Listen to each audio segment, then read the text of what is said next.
And we are live. No countdown, no intro, no video, no pomp and circumstance. But here we are, August 2025. The season is almost upon us, and it is once again time for the Haunted Attraction Association monthly mixer. And we have a stack card for you guys tonight. It is August, so it's the end of August. It's September. So if you haven't been thinking about training, now is the time to think about training. Most attractions are starting in the next 2 to 4 weeks. So it is really time to think about how are we going to prepare our staff? How are we going to prepare our processes? Are we ready for the season? And with us tonight are several incredible guests who are going to jump. There's one of them now, who are going to join us this evening to help us kind of take some of the mystery out of training, kind of help our trainers maybe pick up a few tips or tricks that will help them in their quest to train the best crew possible. Because at the end of the day, that's really all we want. We want our staff to be the best that they can be. So I'm going to introduce all of our panelists, if you will, for the night, and then we are going to get right in and just start talking and going. So going in the order that I see you guys. First, and he really doesn't need any introduction, Mr. Alan Hops from Plano, Texas, Dark Hour and Stiltby Studios. Hold on, I am a producer. Stiltby Studios is joining us this evening. And then moving on, we have Kelly Hookham. And Kelly is coming from Dreadful Damsels, who is an HR consulting company doing some really, really great work helping small and large haunts make sure they stay compliant and ready to keep leading this industry. And then finally, I'm going to circle over to Dan. And Dan is coming from Halloween Background Checks to talk a little bit about the importance of background checks and some of the offerings that they have for our Haunted Attraction Association members. So everybody, welcome. Thank you. I know, Alan, you have a haunt that's opening in a few weeks. I have several haunts that are opening in a few weeks because I'm insane.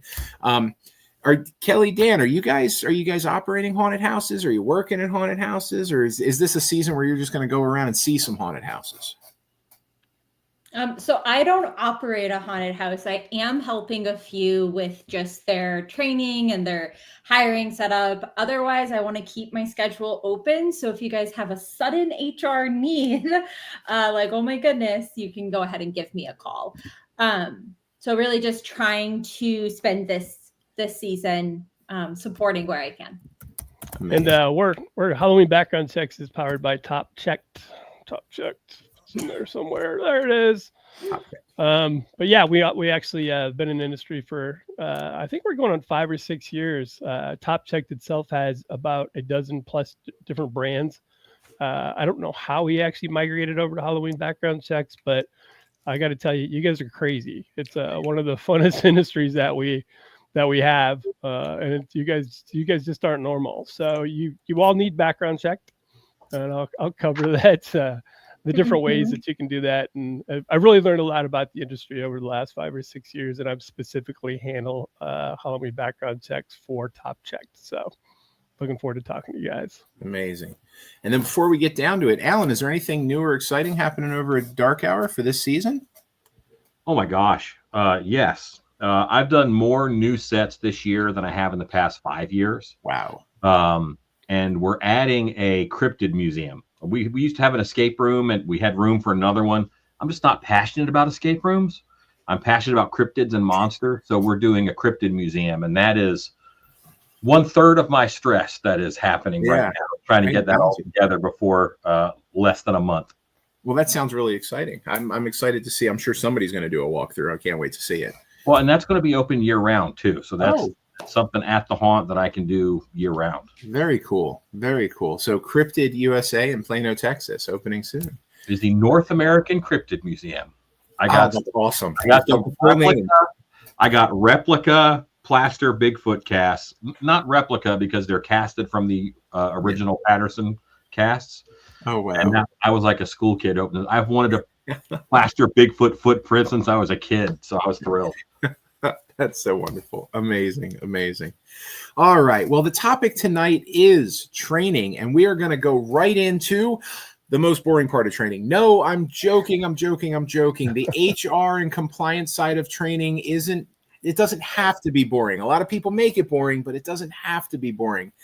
And it is one of the cornerstone, foundational, important things that if you get it right once, you're good. And that's why it's so important. Kelly, you come with the HR background. I'd love to open up and just start talking about what in your expertise you feel are some of the most important trainings that our industry needs to be focused on right now.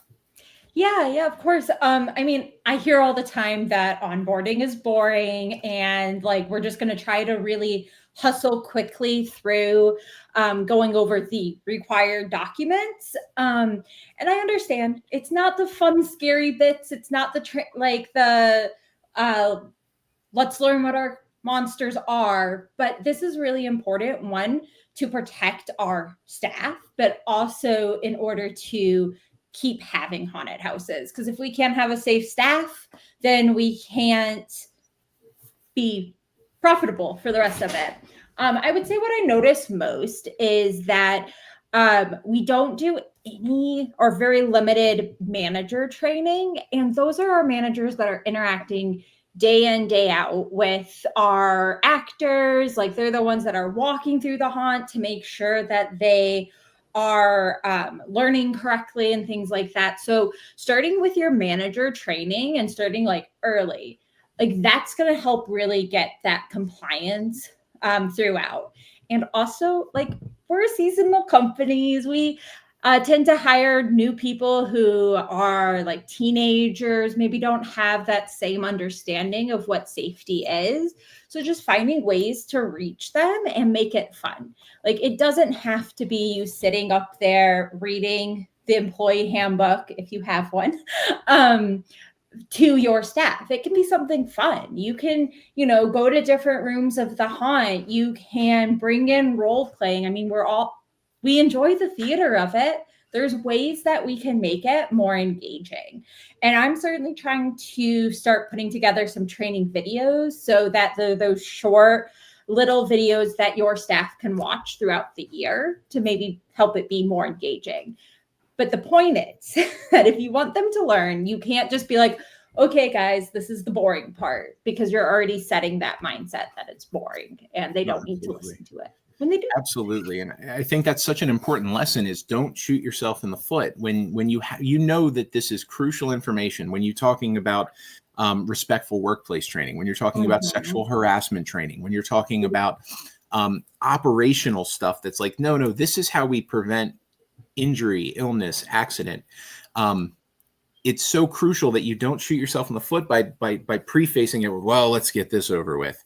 Right. You got to be exciting about it. If you're excited about it, your staff will mirror your excitement in almost anything that you decide to present to them. Yeah. And I mean, if you sit there and preference it as, hey, this is the boring bit, or, I really don't want to do this, then why is your staff going to listen to it? It's that if your leaders don't believe that compliance is important and like, yeah, sure, we have a no touch policy, but it's fine if you touch them a little bit. Like that's different messaging, and they're going to listen to the manager, the person that's overseeing them directly, versus the person that says it at the beginning. So I know it's not fun all the time, but it's what keeps you safe. It's what protects your business from costly things, and it's what like helps your staff out and provide a good show. Like I can't tell you how many times I've heard haunters say something along the lines of, yeah, but if they're having a panic attack, that's what we came for. And proper training would teach people that that's not okay. Like we're here to entertain. We're not here to fully traumatize somebody, as much as we like to pretend. But like when somebody's having a full-on panic attack and you're continuing to scare them, that can be some very serious issues when it comes to if you took that standard of care or that guest experience in mind. Because to an extent, everybody who comes, and depending on what states you're on, it can get more serious. Like you're in charge of their safety. So.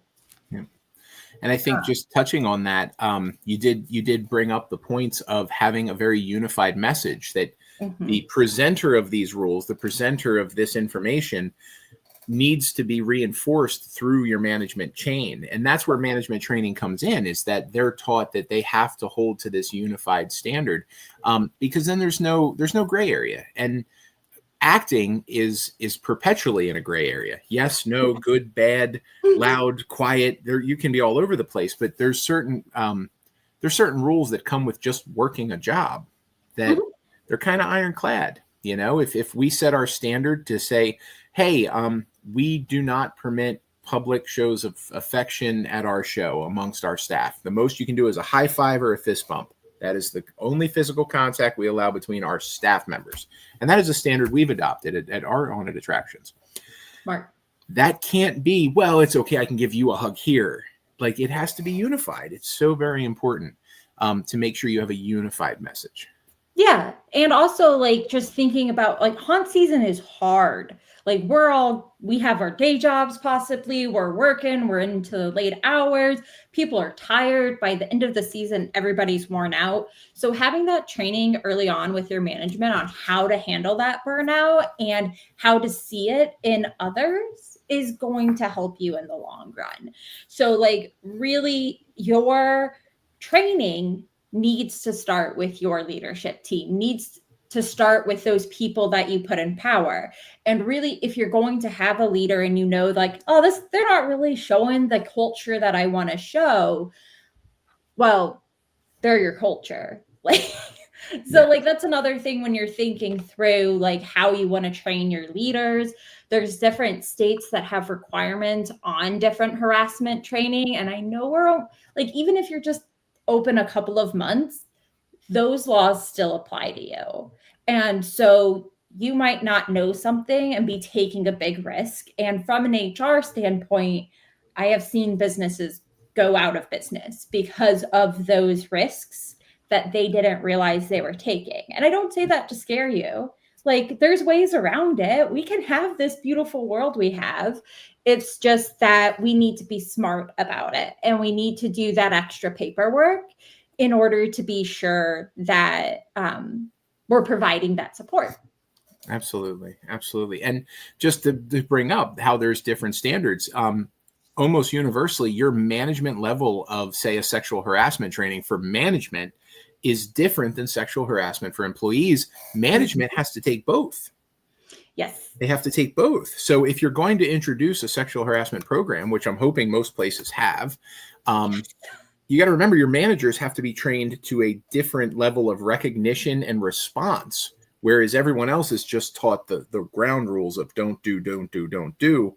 The managers have to be able to respond. So they're taught, that's part of their training. So remember that just having a form of training may necessitate that your leadership gets a whole different level of training above that to be able to respond and handle those incidents correctly. Yes. And just to touch on those incidents, document.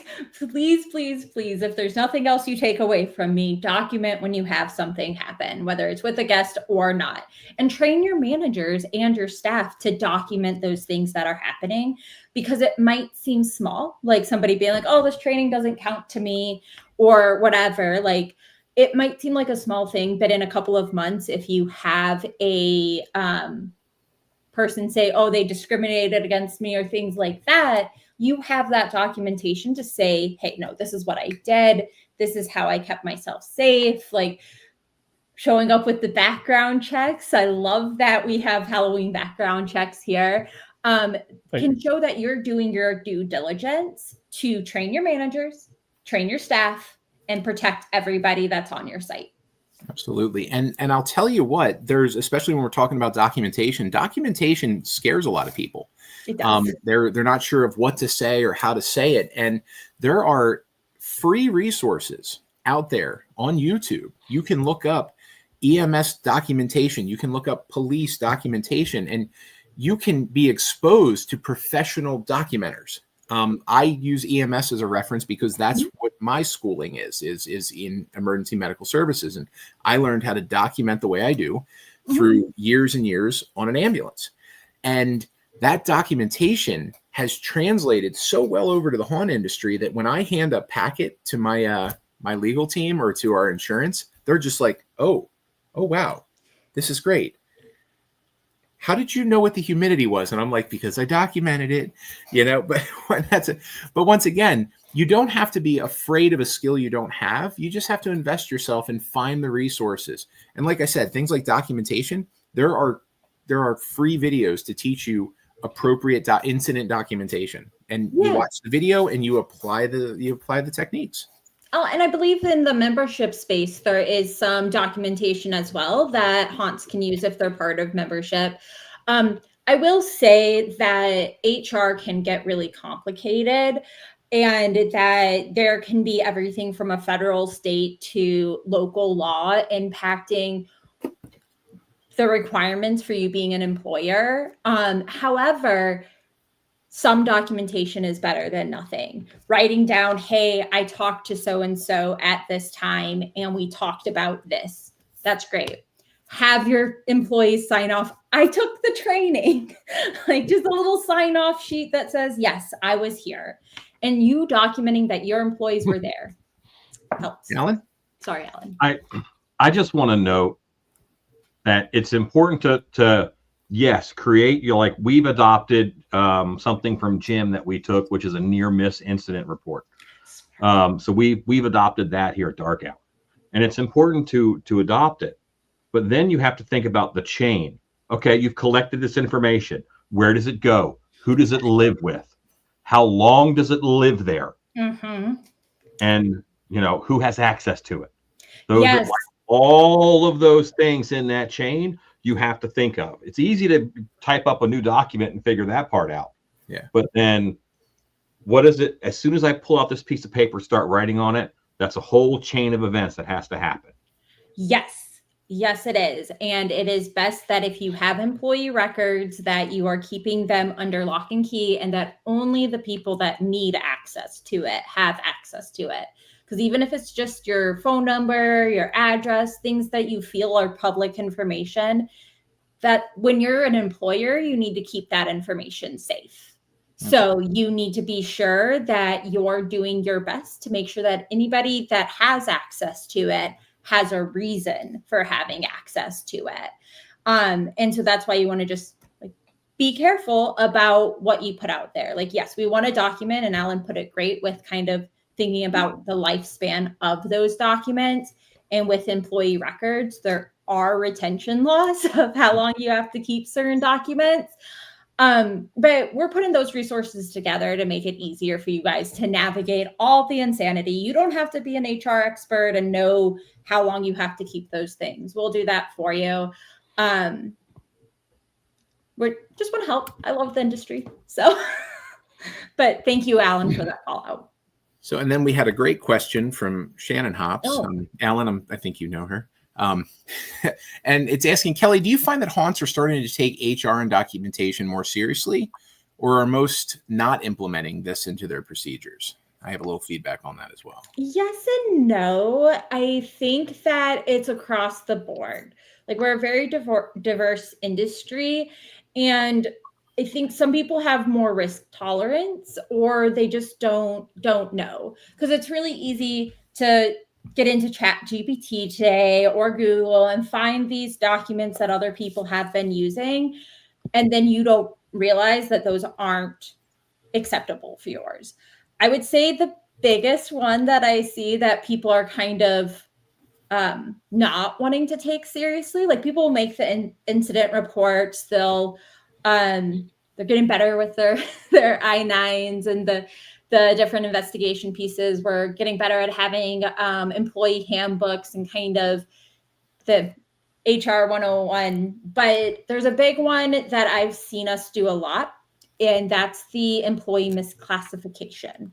So it's very easy to put us all as contractors because we're only around for a couple of months, but the IRS are really, I made a little thing so that way you can ask the 6 questions. A lot more goes into it. This is just kind of to help you. And I can, you can put that somewhere if you want, Jem. But it's mainly to really think about how we're classifying them, because there are some states that will charge upwards of $10,000 for one misclassified employee. And there's times like if you put in your I-9 late, like that, you have 3 days, 3 days to submit those I-9s. And if you submit those late, then that is up to $5,000 a day per an employee. So like those are two things that are really easy to gamble on, where if the IRS looked at you, they could really hurt your business in the long run.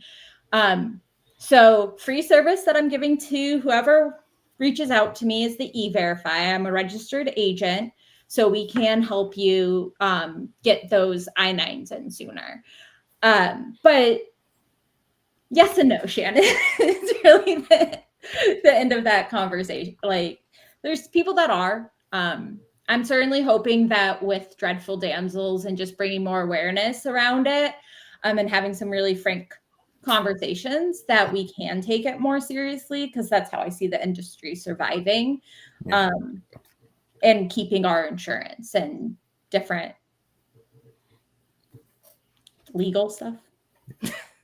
And I'm going to jump right in here because you use the word that to me circles the entire thing back together, and that is awareness. I have found unequivocally 2 times a year I'm teaching in Pennsylvania, covering a host of safety measures for the industry, for the Department of Agriculture. And then I find myself at Transworld speaking on safety. I have these mixers. I'm speaking on safety. I'm speaking on policy, procedure, all kinds of different things. And what I have found consistently is that when I have a person in the audience, that's the person who suddenly cares about getting it. It's if they've invested the idea that, I don't know this, I should go and see what this is about. Those are the ones that we're flipping so fast that when they come to a class and we speak with them about safety or policies or incident reports, we cover incident reports in depth during chaos. And it's like a light bulb. And it dawned on me that it's awareness. It's not ignorance. It's, they don't know what they don't know. Well, wait a minute. Yeah, you're right. I should be doing that. And it's just like this epiphany that they just needed to be exposed to the what if, what if, and then look how easy this is. This is easy. Yeah. What if? And that's the whole goal. Like, that's the whole goal with everything that me and Becca are doing, because she's the other side of Dreadful Damsels, which she is doing well. For anybody that knows, like, her issues earlier this year, she's recovering great, and she appreciates all the love. But like, that's what we're just trying to make it easier. We're just trying to find ways for you to get that information that you don't know, because you can't understand the risk that you're taking if you don't know it. And that circles back with our training. When we think about our staff and everything, how are we expecting them to know the things that we haven't told them? Absolutely. You might think it's common sense. It's not always common sense. Personally, I'm thrilled that this is happening. I'm thrilled that you guys have HR access and awareness to the haunt industry. I cannot imagine talking about background checks and HR 15 years ago in the industry. I feel like it's not a hot take, but I feel like it's the quiet part out loud. I don't even know that I don't think I could say most haunted houses pay their actors. They still work on volunteers, even if they're for profit. It's that's something that has to be for our industry to be legitimate. We got to kind of get our ducks in a row, and this is the start of it. But and we can still have those. We can still have our volunteers. Like, the thing is, though, for each classified employee, you have to have clear things about what makes each set different. Like, you can't have your volunteers and your contractors doing the exact same thing that your paid staff do, because then anybody's going to look at that and be like, well, why'd you pay this person and not this person? And that's a lot harder to justify instead of saying, well, my management staff is paid, but my actors at this level are volunteers. Like, there's ways to do what you want to do. You just like, and I'm not going to tell anybody how to run their business. I'll tell you what best practice is. At the end of the day, it's your business. And what we're trying to do is work on building a platform for human resources, so that way it takes a lot of that guesswork out of the works for you, so you guys can just focus on running the haunts that I adore. Absolutely. All right, Kelly, thank you so much for expanding on all that. And of course, once again, we're open forum. So if you have a bit as we move forward, please jump back in. We're going to move on here to our vendor spotlight also, as well as our guest. Dan Voss from Top Checked with an ED. Halloween background checks powered by for this industry, Halloween background checks. That's correct. Dan, thank you for coming in. And once again, when we're talking training and stuff, I thought this was just a good opportunity to just talk about the importance and the industry shift of background checks for our seasonal part-time industry. And what better way than to open it up? And if you could just give us, the broad look of why are background checks suddenly becoming so much more mandatory for our industry particularly? Yeah, legally at the end of the day, we're a consumer reporting agency, and there's different bylaws that we have through the FTC, the CFPB, and all kinds of acronyms that you don't even want to know. I say that because having been in the industry for quite some time now, I didn't really realize how diverse it was. I mean, you have for-profit, you have nonprofit, you have employees, you have volunteers, you have contractors, you have adults, you have youth. So each one of those buckets creates a different kind of risk. And ultimately, at the end of the day, risk mitigation with what Kelly's talking about and background checks in general.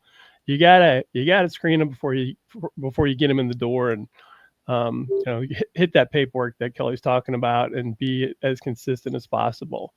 When doing a background check, many organizations, because they're trying to save costs, will try to do it themselves. Whether it's a city database, county database, state database, doesn't matter what it is. It could be a national for free database. A lot of times we got a thing, well, your background checks didn't come back with something. We checked our free search online.com and found something in 74. Well, typically there's 10 states in the United States that will only allow background checks to go back 7 years. And then once you get past the 7 years, most organizations don't typically report the simple misdemeanors, but they will if they can, and not all do, but we do report felonies and as far back as we possibly can based upon city, state, local laws. And that's real important. Additionally, on the front end of it, not everyone reports arrest records or open dispositions. That's something we do. We have a huge clientele of adults dealing with youth. And I will say, from the list of contractors, employees, volunteers, if you're doing anything with youth within your organization and you're not doing background checks through a third party, you might as well just throw up a red flag in front of your building, because there's something coming for you. At the end of the day, though, it's, most will talk about money, cost, time. In the haunt industry, nobody has time. Everybody's behind. It's crazy how the hours, and whenever we get information, and I get questions back from haunts, it's 3 o'clock in the morning a lot of times. It's just crazy, your guys' hours and how you have to get in, and how many of this isn't a primary job, it's a secondary job, it's a fundraiser or whatnot. But anyway, for a plug with the association through Top Checked, you go to our topchecked.com, go to our website.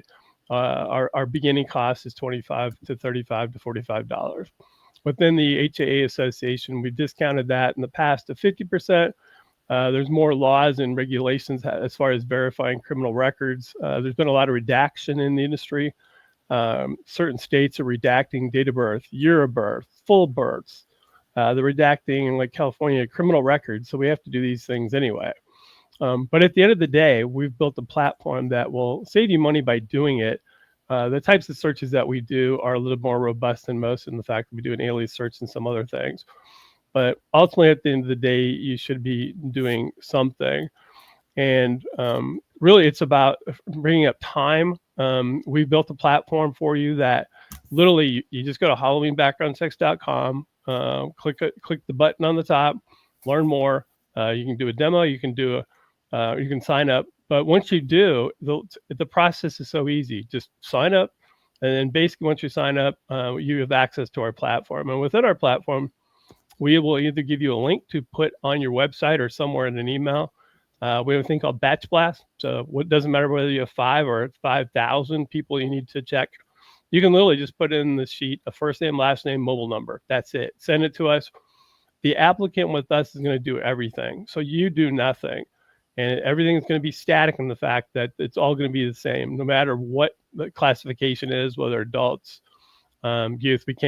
We don't do youth as far as background checks, anything below the age of 18. You have some weird outliers like Illinois that requires them to actually background check to 17. Or like, why some of these state laws and local laws are just goofy. Like, we really don't understand them, but we have to deal with them. But anyway, at the end of the day, from a risk mitigation standpoint, one of the things that's best with the backside of this. So whenever you do go through, the applicant completes everything.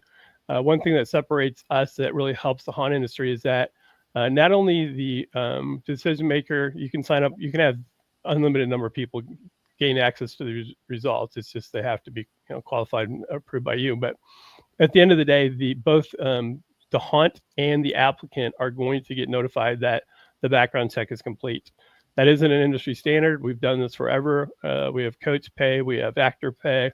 If they're volunteers, we have volunteer pay. So there is an option if you're not an employee to have a contractor or volunteer actually pay for it. And it's baked into our platform if you elect to do that. But ultimately, at the end of the day, once these results come back, especially if you had something adverse. So we do a thing called criminal confirmation. We do charge an additional fee. Information that goes in these databases could be there forever. Just because they went in doesn't mean that they're currently there today.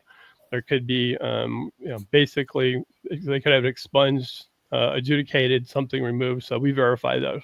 But where I'm getting at with this is that it's a super simple process that doesn't cost a ton of money. And then at the end of it, both the applicant and the employer are going to be able to see the report.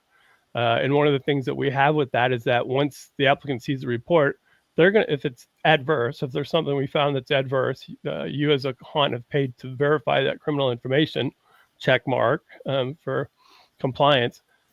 Basically, they're going to see that. So you're not going to have one of these situations where, gosh, Johnny, I just saw that he did 7 bad things, and now I'm going to have to talk to Johnny about it.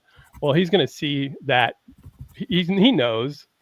He knows, but now he knows we know. Yeah. And one of the things that we do up front too that I always forget about in this alias check is we try to verify all the different known names of the applicant, because all these people that are bad typically know how they've been charged and convicted. So there could be a variation of date of birth, they could first name, could be their dad's name, who knows? It's like they just try to get around it. So we typically find all those.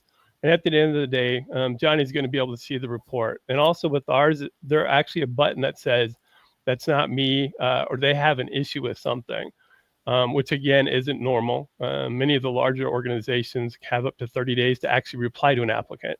So we do the flip side of that. We kind of treat everyone as an emergency because we've already verified it. We know it.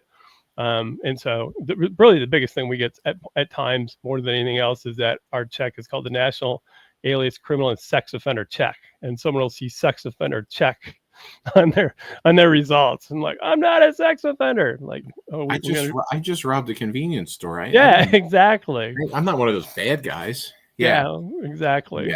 But also, so basically at the end of the day, as far as setting, one of the questions I think you put out there was, what do you do with the adverse information? And one thing Kelly might be able to help with is basically just come up with a policy and procedure up front that you might be able to drop in your handbook that says, I just Googled it. I'm like, what can I tell these guys to do?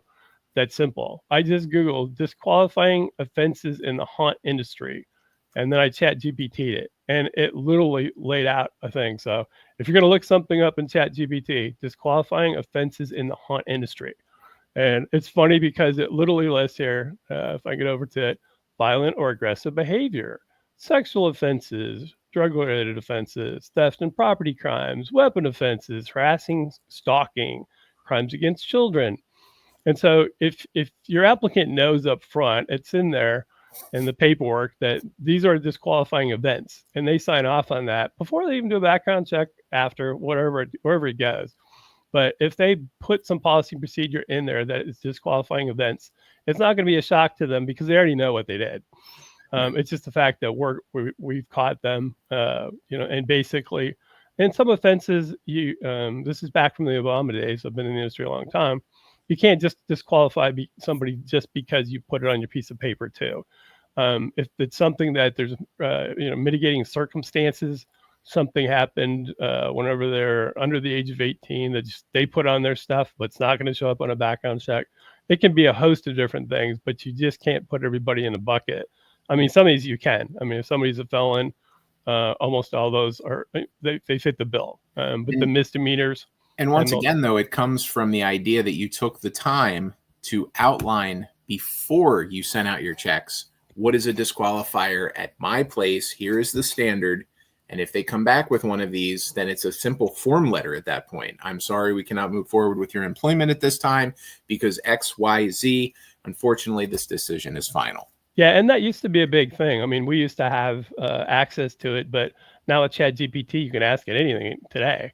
I mean, but just, that it's a disqualifying event in the haunt industry, and it spits it out. Like, can you put that in a PDF, please, with the signature thing and then a date in the bottom?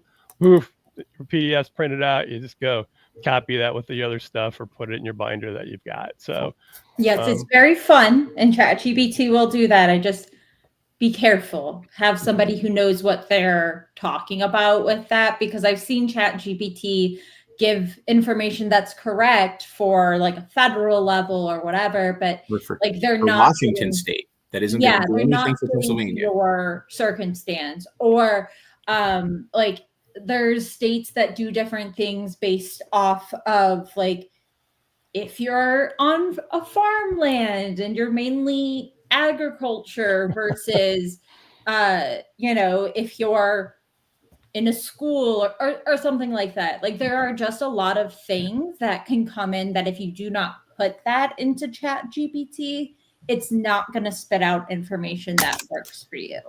So yes, and yeah, well, and ideally you never want to copy it anymore. It's just like it's a reference guide to help you out. But at the end of the day, just a couple bullets here. Again, we started with we're a consumer reporting agency. There's city laws, state laws, federal laws, and what you can report, when you report, how you can report it. And that's our expertise. So the main thing for the haunt industry and all the clients that we do have, which it's grown considerably over the years, and it's just amazing the clients that we do have, is that a consumer report's a consumer report. So if you think you're going to go to something online and find something, even if it's an open database like Oklahoma, you can find stuff back to when people are 12 and got something on the record. There's certain states that have open laws that you can see this stuff anywhere. But once you've done that, you've created the consumer report. So if the applicant says, no, that wasn't me, and you're like, and lawyer's up, well, guess what? You're the one that's defending it. So that's the last place you want to be. You want to have a third party that actually, is licensed and bonded and all the other fun stuff that goes with that. But the number one thing with the haunt industry is that we've made it to a point that you literally have to sign up. We have 18 different ways that the applicant gets the invite. They complete it. They're notified. Everybody's updated what's on it.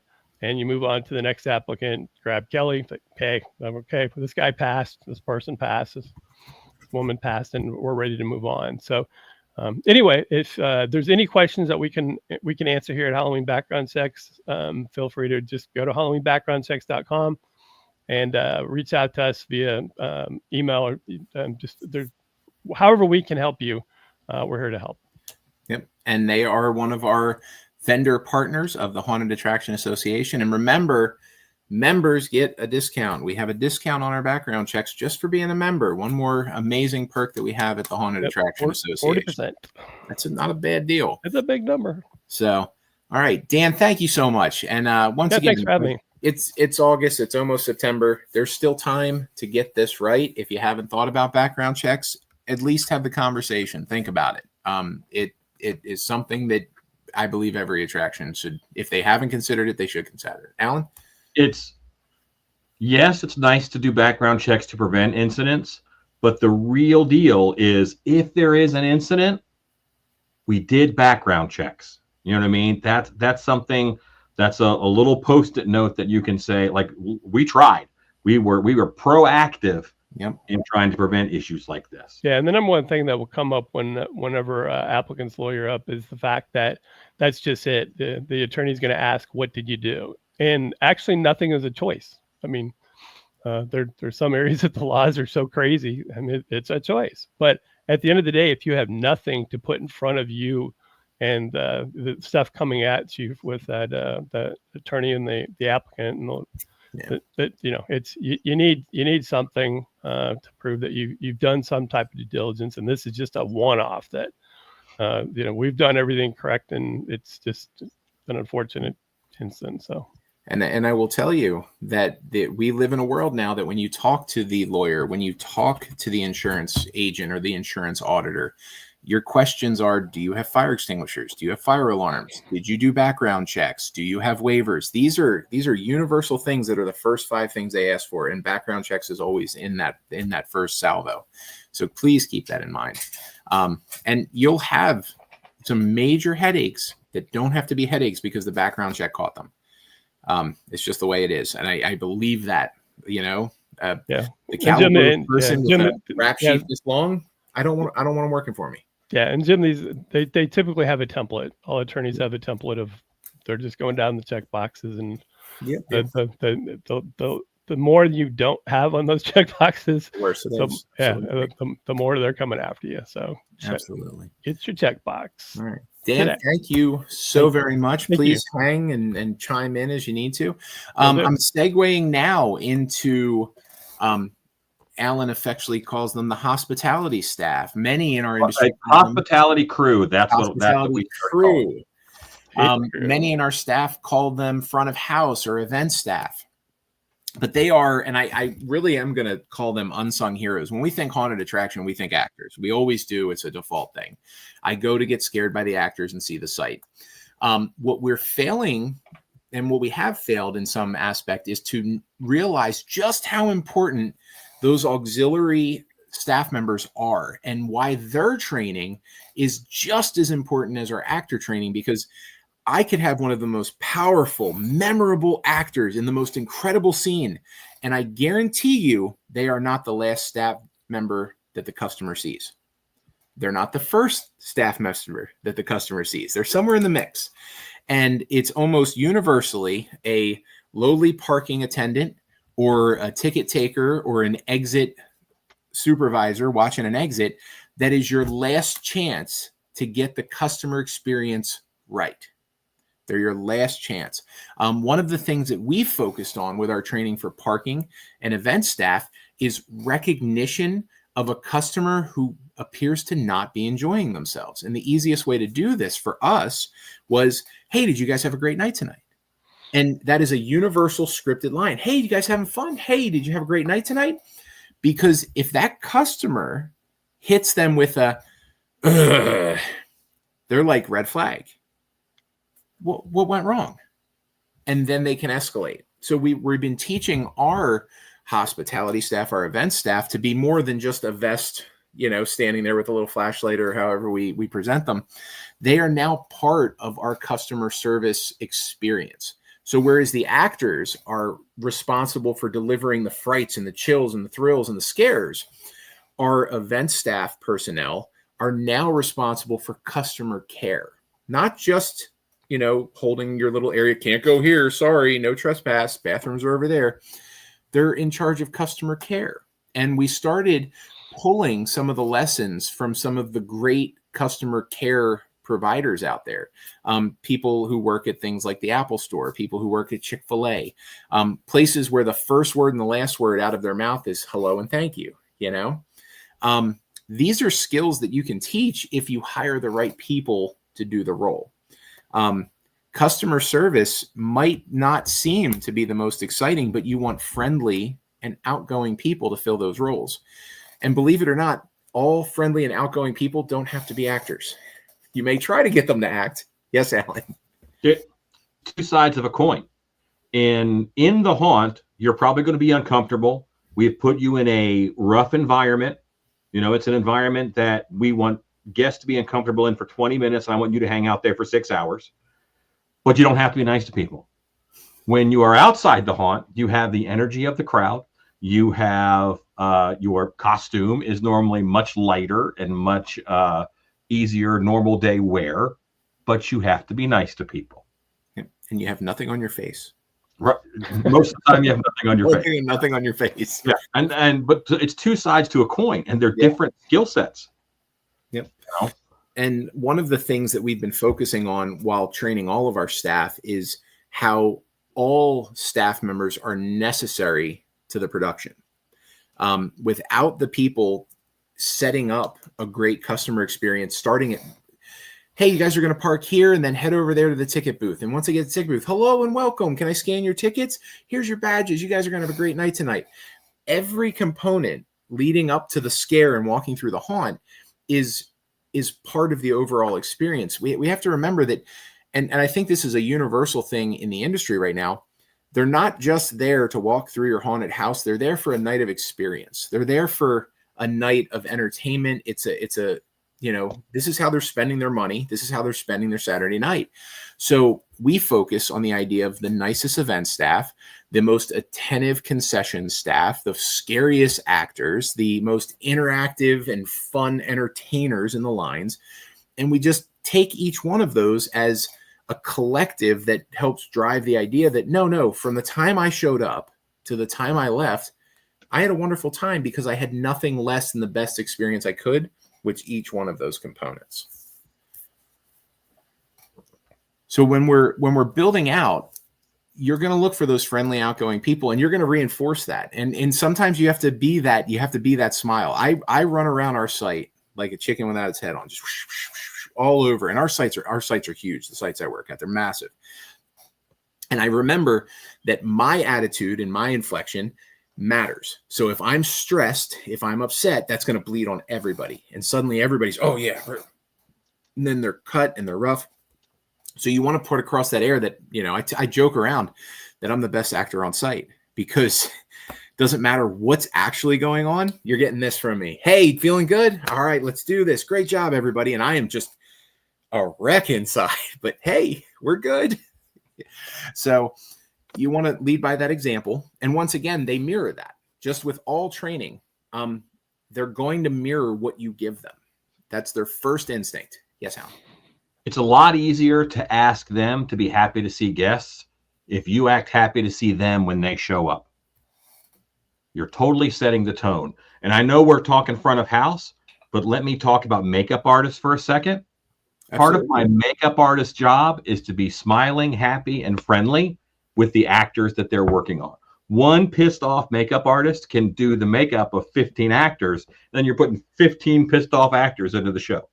So it's that chain, but you have to be happy to see your employees. Yep.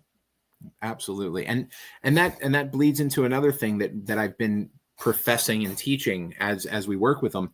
And that is, there was a production study done, one of those big marketing companies, and they kind of figured out down to a mathematical formula how damaging one negative interaction actually is. And it's almost a 5-to-1 that you could have 5 wonderful interactions. One bad interaction wipes those out.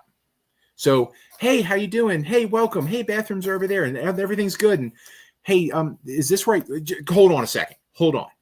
That one cross interaction wipes out the 5 good ones that came before it. And when we teach people that, they suddenly realize the importance of their individual actions. And they realize the importance of, I can upset the apple cart. My response has real value. And it's important for me to be part of the happy, let's go, that customer care. So when we're teaching our people, of course, you're going to have your policies, you're going to have your procedures. You want to hit those things with all of your front of house people. Your security is going to have its own training because they have their own job.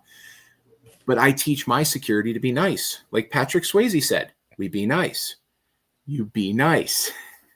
You be nice until it's not time to not be nice. And then you try to be nice again, you know? But we try to profess be nice. All of our ticket takers and our event staff, people that just stand there, you go that way. Hey guys, you're going to head this way. Just be nice, be friendly, and be attentive. When somebody's sulking or angry, you can interact with them.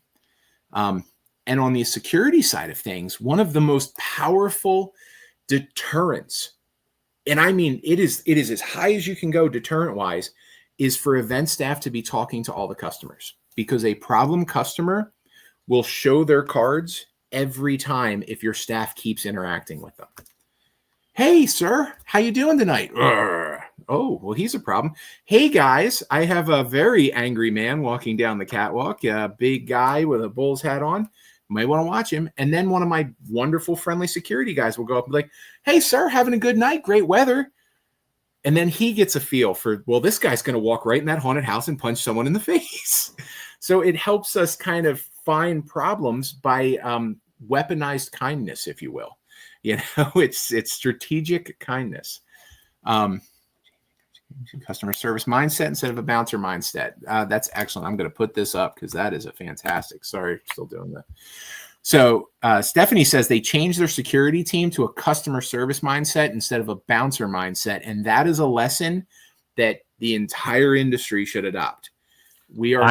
I'm working on that this year. That's a big part of my drive for this season is customer service security. Excellent. Excellent. And one of the things that I know that I've been able to practice and work with my security teams is the idea of, while we're doing our little talk and our friendly back and forth and we're de-escalating, we move that problem customer wherever I want them to be. So while we're talking, we're walking, we're moving. Hey, come over here. Hey, let me talk to you. And we get them where I want them. And that's one of the biggest things is your problem customer might not be a problem customer anymore if you get them 30 feet over here and it's a little quieter and we can hear and we can communicate, or the problem customer who only had an issue with this other customer is now separated from that customer and they're calming. I find that being able to move your people around, and it's something you got to practice. This is where things like using role play in your training comes into play. Because you can role play these scenarios about how to strategically move a customer out of the customer path, how to move them out of a queue line safely where they don't even realize it's happening. So you can talk, so you can communicate. But that customer service mindset, that's such a win. Absolutely. All righty. So, well, that was my little spiel on having the customer service mindset and remembering that the front of the house deserves their training. You should have procedures, you should have policies, and they should get an adequate amount of training to be great at their jobs, just like our actors. And if I was going to ask the group, I would assume that everybody would agree with me that when we're talking about actor training, Alan Hops is one of the top tier actor trainers in the country. And it's my great pleasure to have you here to talk on this topic, Alan. I always love talking to Alan, but talking about actor training with Alan is like a treat. So I love what we do. And I think that acting in a haunted house and the service that haunted houses provide, it's a public service and it's a noble pursuit, you know? And it's part of that actor training is just allowing the actors, a lot of times they think it's about them. And it's, you know, I work for my staff. My staff works for the customers. And making sure that your job is to give them a good show. That's what it's about. Their side benefit, but it's training them to, one of the most important phrases that I use is, I want them to haunt from 20 feet.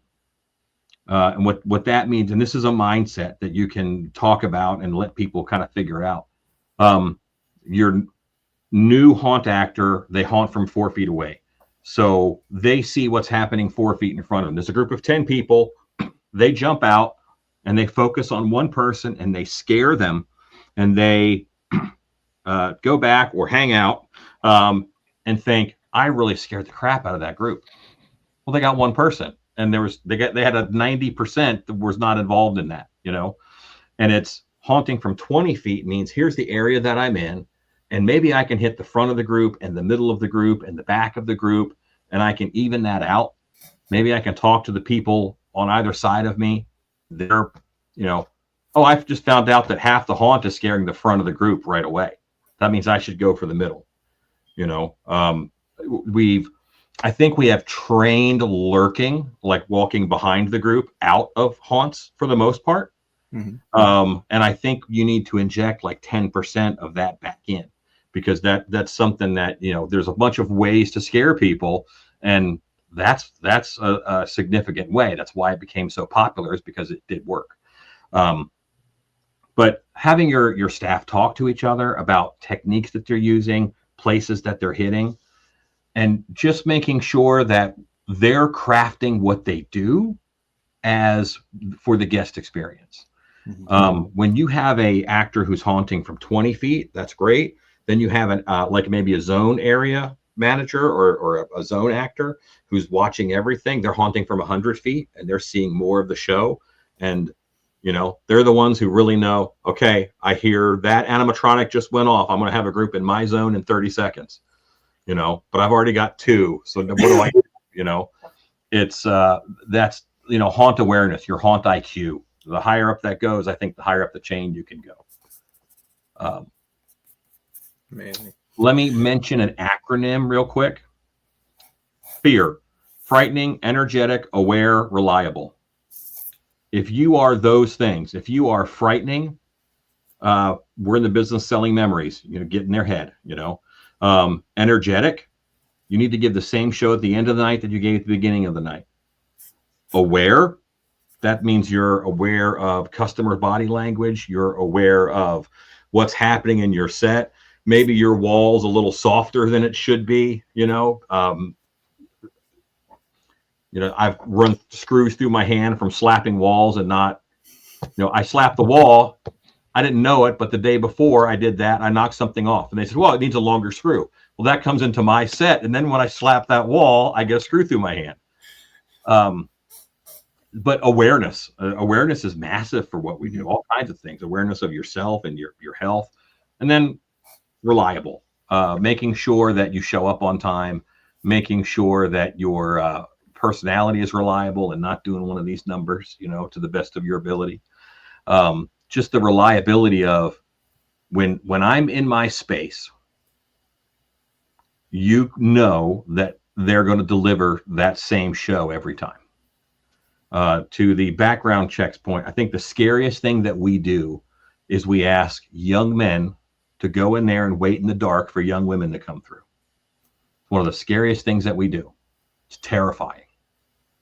So the way that you get through to that, the way that you go around that and get through it, is give them training and make sure that they are excited enough about the character work, about the environment, about the culture that you've created, that they won't risk it. Yeah. That's the biggie. Can I just add something there? Because I love how you say that's the scariest thing. Because I remember from like one of my first years haunting, I was not prepared for a group of young gentlemen to then corner me in my scene. I had a very skilled zone leader who was able to come in when they saw that and get the people moving. So then haunting was more fun for me. So I think that really speaks to the safety of not only our actors, but our customers. So from both sides. So I just love that, Alan. Absolutely. I believe, and we sum it up in the simplest of terms of we strive for quality and consistency, quality in our actions, quality in our performance, quality in our adherence to our standards, but consistency and consistency is the big one. And it's wild because like people are like, oh man, I feel like I let you down. I'm like, no, man, you were in there, you were knocking it out. I'm like, oh, well, it wasn't my best. And I'm like, brother, if you can give me your best on a Saturday and then you come in Sunday and can only manage 20% because you gave me 120 on Saturday, I would have rather have 90 on Saturday and 80 on Sunday. they're here. I don't, I tell them, do you think a Broadway actor goes out and literally leaves it all on the stage for one show? No, they have to survive the whole run. They have to make it through show after show, 2 a day. They got to make it through again and again and again. And that's where that consistency comes in. We all could say, today's the day. I'm going to put on the best performance of my life. And you may. But what about tomorrow? What about Sunday? What about next Friday when you still haven't gotten your voice back? I have an exercise for that. So there's an exercise that I do, and I think every haunt should do this. And it's called Wolfman 1 to 10. And you get the group kind of milling around, right? Because they're all in a defined space, and they're all just kind of milling around. And it's a 10. This exercise is going to take 10 minutes. You tell them that up front. It's a 10-minute long exercise. In the first minute, you're going to be 10% werewolf. In the second minute, we'll blow a whistle, and that means it's the second minute. And we'll yell 20% werewolf. Third minute, 30%. Fourth minute, 40%. All the way up until you get to 100. This teaches people how to pace themselves, because so many of them get caught up in what's going around them, and they start blowing themselves out at 7. And, by the time you get to 9 or 10, they're laying on the ground. you right about 8, 9, minute 8, 9, minute 9, they start stopping to howl, because really they want to take a breather, because they've done themselves, they've done themselves wrong by working too hard. And it's at the end of the exercise, like I told you how long the exercise was. You knew when we started that you had to last for 10 minutes. That's amazing. That is absolutely brilliant. I'm telling you, we're open for 6 hours. Yeah. So guys, we've hit the 10-minute mark, and all of you are on the ground. I think you did not understand the instructions. I needed you 10. They fall out. 10. Yeah. And then you can teach those levels of, when I don't have a guest in front of me, I'm at 30%. That's how much character I have in me. Then when guests are in front of me, I'm at 7. I'm at 70%.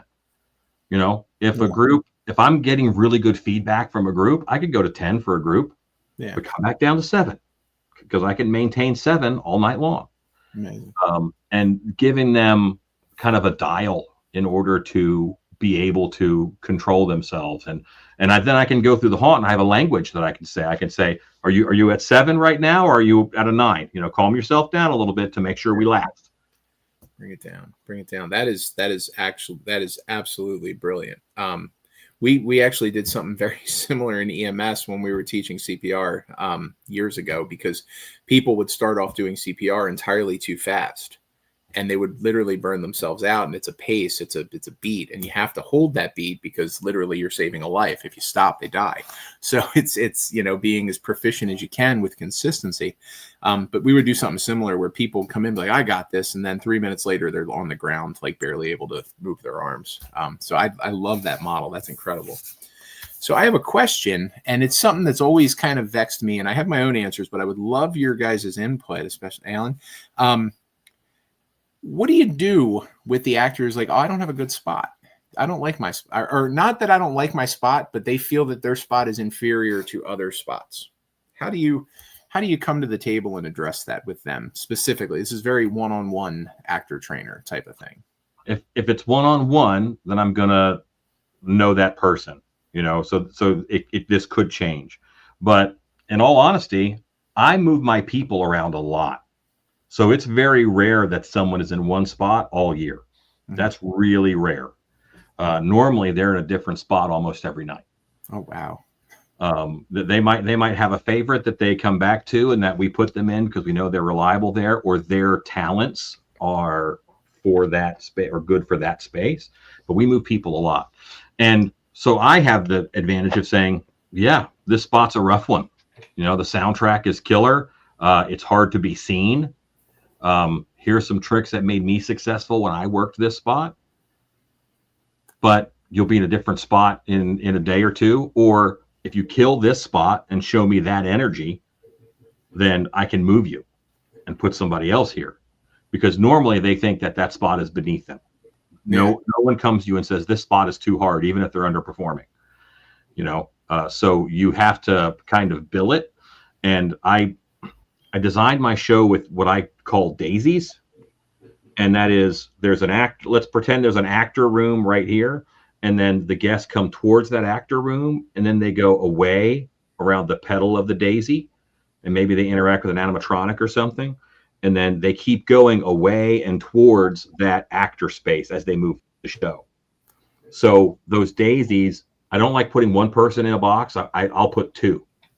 Mm-hmm. And even that performer who doesn't like that spot, they might have someone they like working with, and we can kind of work that way. And that way they can feed off that person's energy.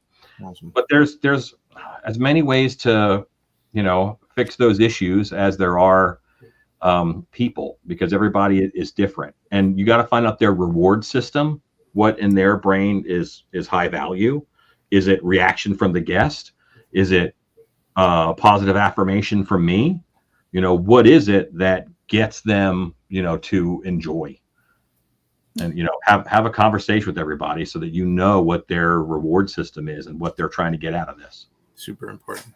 Kelly? Yeah, I would second all of that. But also, I think a lot of it comes into how we're marketing the spots to begin with.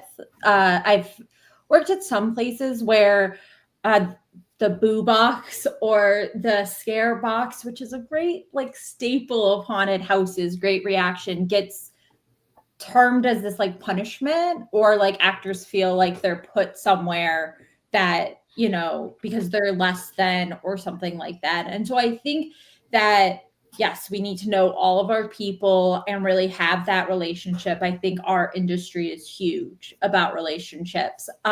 However, I also think that we have to be marketing that every role, and that clear message of every role is important. You being in a box, it might not feel like the role for you, like Alan was saying. And also, it's really important to the show. And it's what we say in HR a lot of times. Everybody needs to know how their role affects the overall company, so that they understand what their impact is. Because if you're just you're just whatever, you're just the person, picking up the trash, or you're just the person taking money for the tickets, why am I invested in my event? Where it's no, you're the one who gets to greet them first, or you're the one making sure the team stays safe. Yeah. Give them their whys. Give them the why. This is why your spot matters. I had the same issue with the drop downs. You put an actor in a drop down and you just kind of put them in there, and they're going to feel a little dejected. Oh, this is I wanted to act and I'm just dropping this thing. You take the time to train them how the drop down works and why it is one of the most consistent, long-term, best scares we have in the industry. When done correctly, suddenly there's a little bit of pride to this. Yeah. I have a reframing for that. Please. In this role, you are a trapdoor spider. Trapdoor spiders are terrifying. And that is how I train people to do drop panels, because I want you to be that. And if you think about in Lord of the Rings, when Shelob came out of that hole, that's what I want. I want, boom, drop panel, falls, a beat of them seeing you, and then you're coming out. Yeah. Give it that beat, because I think sometimes people rush it, and if no one's looking at you, they're not going to get scared. So you've got to let the noise get their attention, find the victim, boom, Shelob out of the lair, trapdoor spider, close the door, because you got your prey. I would tell them, if you didn't matter, why did we do your makeup? What I mean? Why did we give you a costume? Show them. I can show them on the map, and I'm like, look, right here's where you are in the map, and you affect all of these areas. You're covering 1/6 of the show. That's intermingled with other people, but you're covering 1/6 of the show from this one spot. So this is killer. And what sucks about this spot? Okay. What makes this spot awesome? You. That's it. That's what you have right now. And I guarantee you, the joy about a haunted house is that no matter where you are, you have the chance to make someone remember you for the rest of their life. Mm-hmm. No Yeah, matter. we used to actually for about a decade. I almost forgot about this. We used to do a haunted forest, and I'm like, how am I the guy that gets stuck in the ground with the plexiglass where people are walking over me all the time? I'm like, how do I get assigned that job? And then at the end of it, with the flashlights and the vibration, the remote noise and stuff like that, it was one of the funnest. But I do have a quick question. From a safety and evaluation standpoint, because people are always like, well, how are you ensuring safety within your haunt, or how are you evaluating the talent or employees or volunteers that you do have, as an industry standard, or just occasionally does the industry have like pseudo fake test people that walk through it Constantly on a regular basis? That's I documented. wouldn't call them fake, but our customer Right. feedback is pretty on point, and our leadership is trained to go through and observe the customer reaction to our staff. That's part of the training that we do with our leadership. Is the staff is evaluating the staff, but they're also evaluating the customers. And they're able to kind of see everything from above. But our customers will absolutely tell us, and this has been consistent for years, if they didn't like it. Right. It's very quick. Yep. But in regards to the safety of our staff, we also train all of our staff, every single one of them, with a see something, say something moniker, that every person is an agent of the safety of our show. Gotcha. They see that nail, they have to report it. Doesn't matter if you're the lowest man on the totem pole just doing your drop box, that nail is worthy of you making an issue. That little area that could trip somebody, that little area that the cord's hanging down, they're trained, at least my staff is, to, hey, that's an issue. It's different than normal. I have to tell somebody. And that's an empowering thing for them, because you can teach them why they matter in that realm. The safety of our customers is resting in your hands because you're there. Mm-hmm. Gotcha. Before we move away from actor training, I want to give another exercise that I do. Absolutely. And now it could turn into a number of different exercises. The way that I do it is I'll get everybody in a circle, and I'll show them a card with an animal on it, right? And it could be a wolf, it could be a hyena, it could be octopus, it could be turtle, penguin, tiger, it could be anything. And I'll give everybody an animal, and then they mill again. And I want them to be 70% zombie and 30% of that animal. Mm-hmm. So they are, and you might think that a penguin and zombie mix up might not be terrifying. It is, because in the exercise, you say the goal is to make this scary.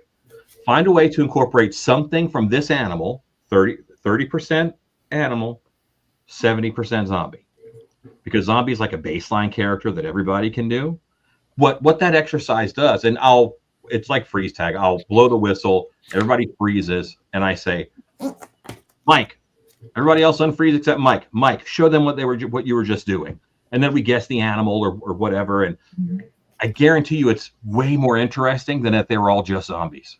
Way more interesting. Yeah. And then throughout the whole season, with those actors who I trained, I can say, you're doing good, but if you could be 30% praying mantis while you're this mad scientist, that would be better. That would be great. I have a language to give them to direct and to give notes, change behavior.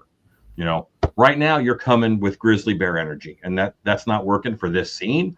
This scene needs gecko. Give me 30% gecko while you're a lab assistant. Yeah. And it changes what they do in a way that be scarier, be more menacing. What do you say? Have more energy. Right? That's tough.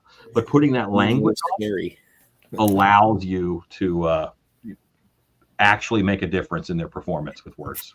Awesome. That is a fantastic point. Mm-hmm. I love it. Very cool. And I hope people are paying attention. Remember, the replay value of these videos are all the value. It's always been the replay value of the mixers.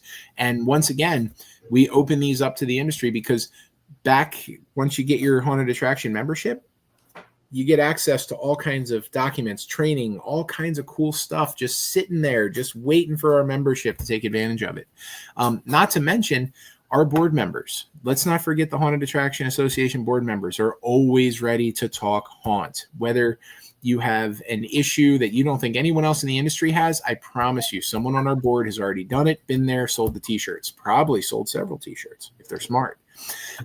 So remember that the Haunted Attraction Association is here for the industry, and we really, really love when people reach out and ask us questions and want to get involved. Or so keep that in mind.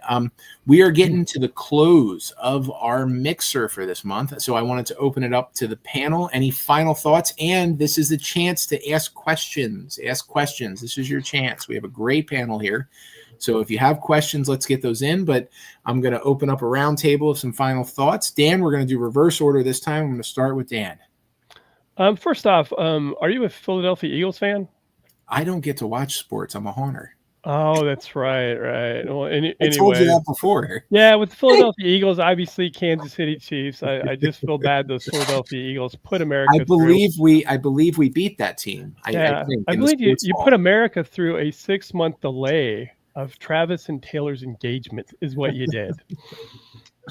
So sorry, but again, well, thanks so much for having me. Again, like you mentioned with yourself and the board, we're always available to answer any questions.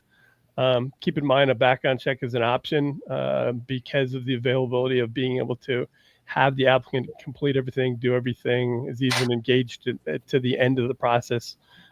It's pretty. I was thinking about it while you were talking about when is the last time we had a disgruntled applicant, and really because of the process and flow of how we have everything, I can't remember the last time we actually had something come up that the applicant wasn't fully aware, fully vetted, fully explained as to why something showed up, how it showed up, and the like. So if anybody's worried about any of the recourse of doing background checks with our platform and process, you don't have to worry. So, and on top of that, just as kind of a disclaimer, just keep in mind that there's city, state, and local laws that are above and beyond even our background checks. A lot of it has to do with the Family Care Safety Registry Act, especially if you're dealing with youth that are volunteers and or employees. There's additional.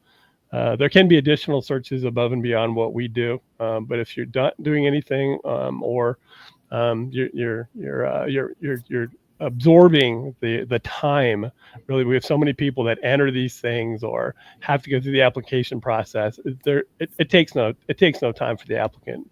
We send out a text. You send out a text, 1 or 1,000 million, whatever that is.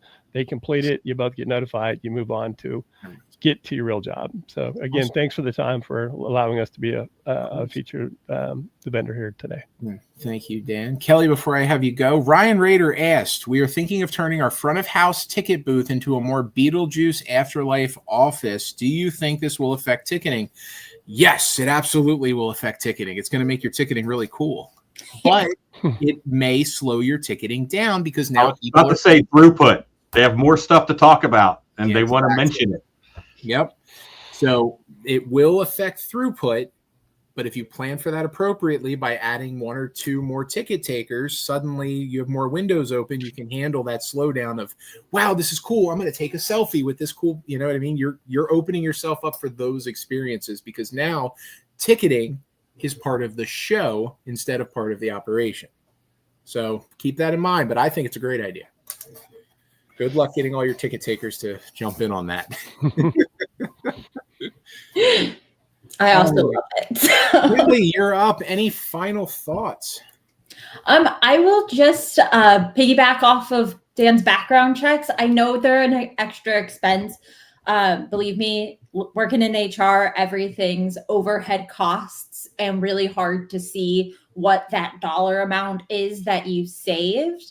But it like putting those operations ahead of time and putting in that extra work, and you have the tools here to put it, like, get the most out of that. It really does save you money. Like, it really does save you from that unfortunate incident. I've seen businesses with only 3 people get lost because of unfortunate circumstances that could have been avoided.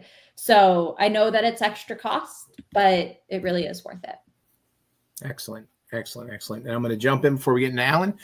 Hellwig Hollow Haunted Attraction. How many of you guys do bag checks at your haunts? We're having trouble with people bringing alcohol into our haunt. We don't allow bags. No bags. No bags. No bags. Anything larger than a woman's clutch is not permitted. Not during haunt operation. So that's how we handled it. And it cut down a lot. We also utilize screeners. We have walk-through metal detectors. It's a phased process to get through our security, and that's by design to make sure that we give them every single opportunity to mess up so we can catch them with their prohibited items. So, yeah, but we can talk more about that in the comments too if you have more follow-up for that. And then finally, I'm going to bring it to Alan. Any closing thoughts? Yeah, as far as from front of house to actor training, set your expectations. We're bad at that.